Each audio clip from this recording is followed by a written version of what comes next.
नमस्ते दोस्तों, हम लोग इंडेफिनिट इंटीग्रेशन पढ़ रहे हैं और अभी तक हम लोगों ने इंटीग्रेशन के फॉर्मूले देखे और इंटीग्रेशन बाय सब्स्टिट्यूशन देखा।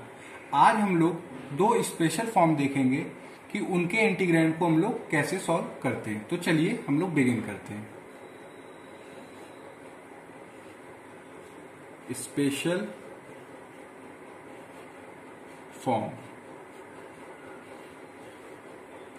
हम लोग दो स्पेशल फॉर्म पढ़ेंगे और उनके क्वेश्चन लगा के उनकी अच्छे से प्रैक्टिस करेंगे।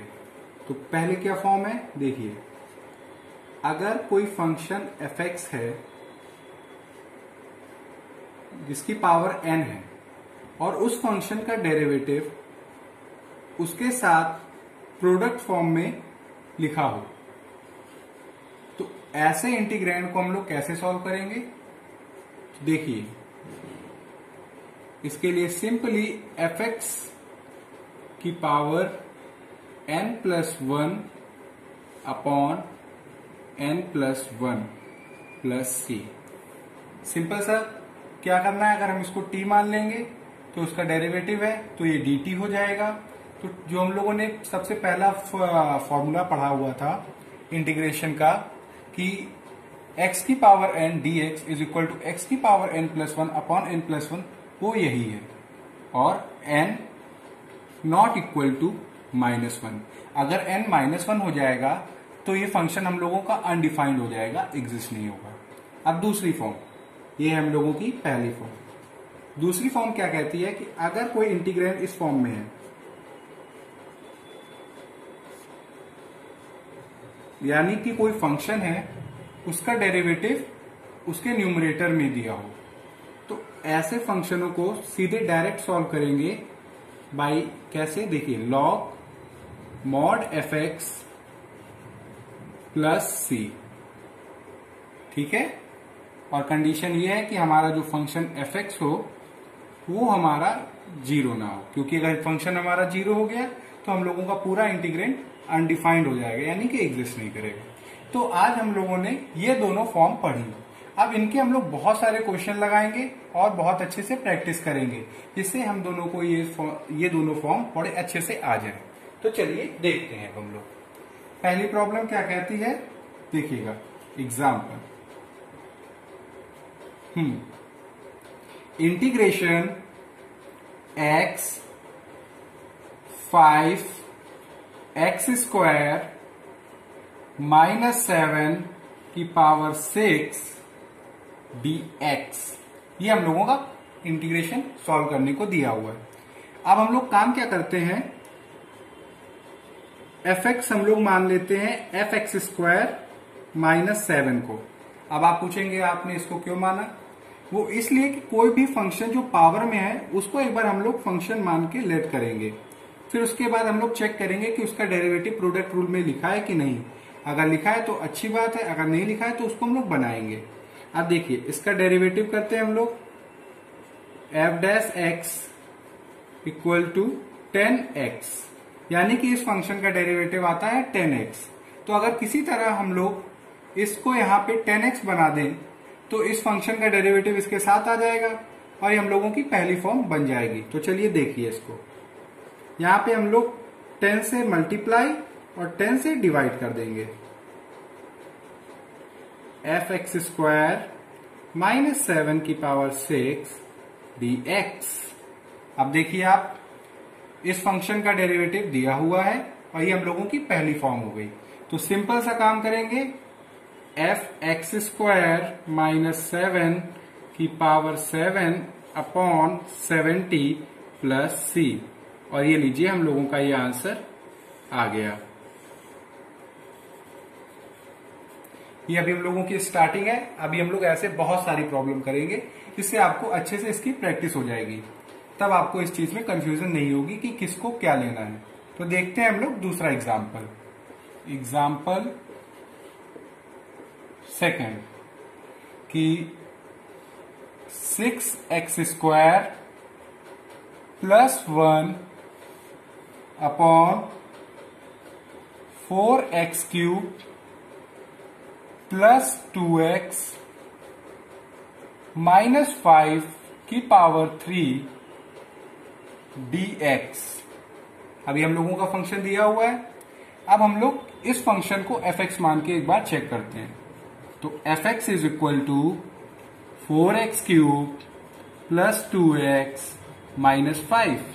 अब इसका डेरिवेटिव करते हैं तो आएगा 12x स्क्वायर प्लस 2, मगर यहां पे दिया हुआ है 6x स्क्वायर प्लस 1। अगर हम लोग 2 से मल्टीप्लाई और 2 से डिवाइड कर दें तो ये हो जाएगा 12x स्क्वायर प्लस 2, और इस फंक्शन का डेरिवेटिव हमारे ऊपर लिखा आ जाएगा।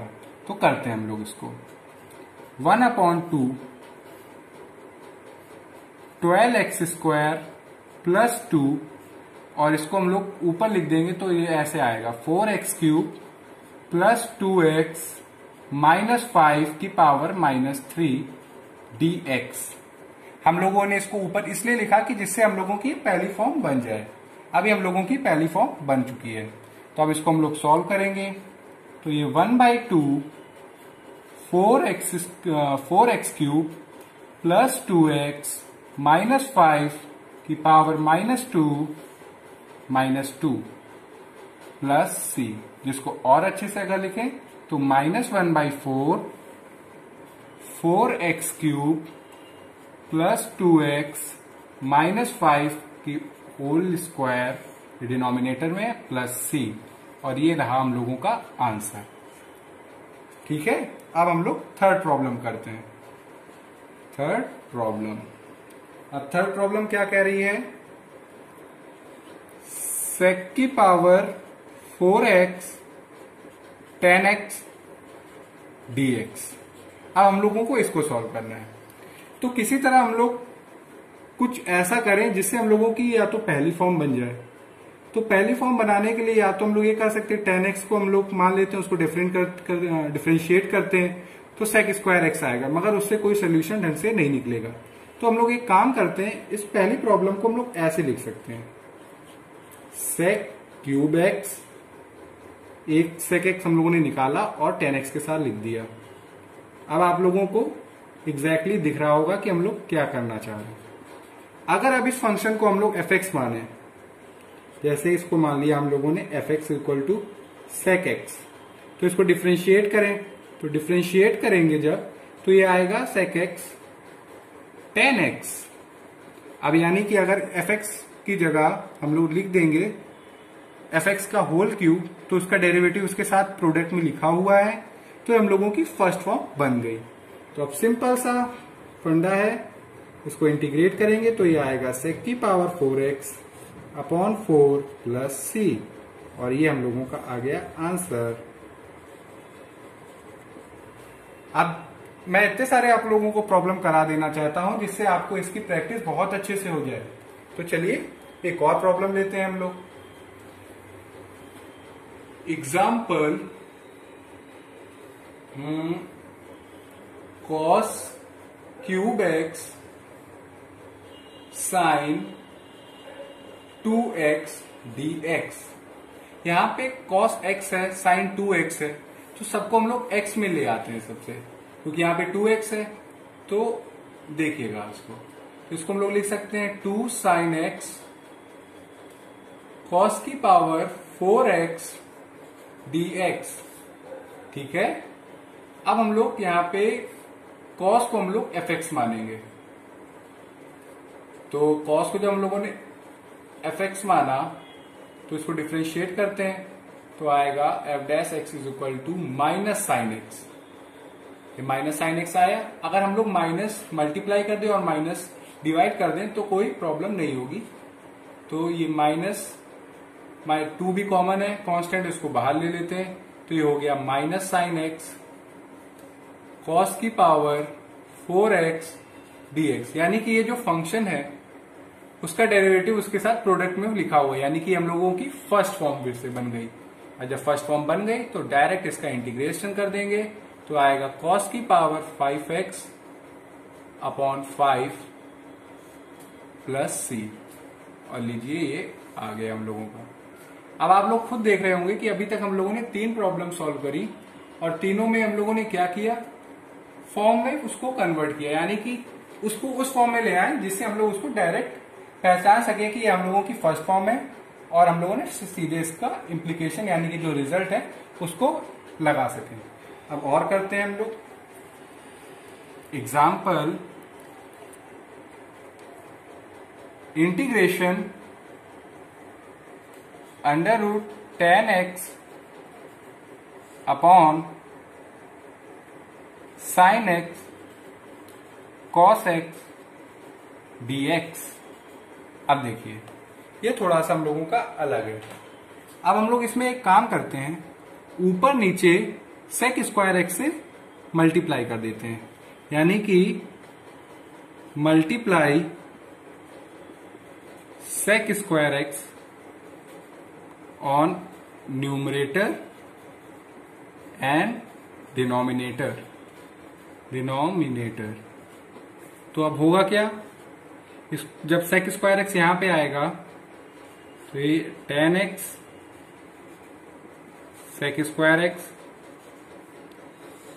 नीचे जब सेक स्क्वायर एक्स मल्टीप्लाई होगा तो कॉस एक्स एक्स से एक सेक एक्स कट जाएगा, बचेगा एक सेक एक्स जो कि नीचे हो जाएगा कॉस एक्स, तो ये हो जाएगा sine x upon cos x जो कि हो जाता है 10x। अब आपको दिख रहा होगा कि हम लोग क्या करने वाले हैं, इसको ऊपर ले जाएंगे तो ये हो जाएगा 10x minus 1/2 sec square x dx। अब हम लोगों की ये पहली फॉर्म बन गई, इसको हम लोग अब सॉल्व करेंगे तो ये हो गया 10x 1/2 अपॉन 1/2 प्लस c। इसको और अच्छे से लिख दें तो 2 under root 10x plus c, और ये रहा हम लोगों का आंसर। अब आप लोगों को धीरे धीरे नॉलेज हो रही होगी कि कैसे हम लोगों को फंक्शन को पिक करना है, कि किसको एफ मानना है, किसका डेरिवेटिव निकालना है। जिसकी पावर दी हो, जिस फंक्शन की पावर दी हो, आप उसको एफ मानिएगा और उसके साथ एक बार चेक कर लीजिएगा कि उसका डेरिवेटिव क्या आ रहा है। अगर जो डेरिवेटिव आ रहा है वो अगर हम लोग फंक्शन में बना सकते हैं तो उसको बना के उसकी फर्स्ट फॉर्म में लाने की कोशिश करेंगे। जब वो फर्स्ट फॉर्म में आ जाएगा तो डायरेक्ट हम लोग कर सकते हैं। अभी और एग्जाम्पल हम लोग करते हैं जिससे इसकी हम लोगों की बहुत अच्छे से प्रैक्टिस हो जाए। अब हम लोग क्वेश्चन करते हैं ये example sine 2x plus 3 cos x sine square x plus 3 sine x plus 5 की पावर 4 dx। तो आप देखिएगा ये जो फंक्शन जिसके साथ पावर है उसको हम लोग एक बार एफ मानते हैं। F equal to sine square x plus 3 sine x